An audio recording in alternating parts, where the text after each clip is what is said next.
Raila Amolo Odinga. Hapa tunajua ni ngome ya baba, si ndio? Lakini tumekuja kuhakikisha ya kwamba tarehe 9 mtatoka kwa wengi na kura yote itakuwa kwa Raila Amolo Odinga.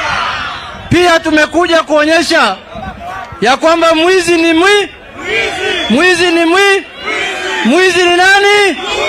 Mwizi ni nani? Mwizi ni nani? Jambo la pili, nimeona jana Ruto akibweka huko Kapsabet, sijui Kabarnet huko kwao, na anasema ya kwamba ati sisi kama opposition tumeshindwa kazi, tumeshindwa kuendesha kazi ya opposition. Na hapa pale amekaa na viongozi ya opposition, amekaa na Mudavadi hapo na amekaa na Wetangula hapo, na hawa ndio viongozi ya opposition. Sasa yeye anatukana wale wenzake wanatembea na yeye. Juzi nimesikia amekuja kutembea hapa Sori. Si alikuja hapa? Mzee alikuja hapa? Hapa aliambiwa ni Azimi.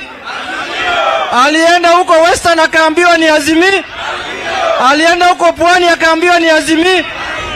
Ameenda huko Northeastern ameambiwa ni Azimi. Mwaka huu tarehe 9 mwezi wa 8, Rais wa Jamhuri ya Kenya ni Raila Amolo Odinga.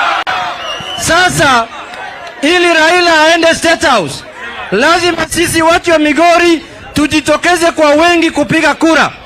Wakikuyu walikuwa wanasema wakati wanapigia Uhuru kura, walikuwa wanasema kumira, turaku. Sisi pia lazima tukue na kumira yetu mwaka huu. Lazima tujitokeze kwa wengi ili Raila aende State House. Namna hiyo.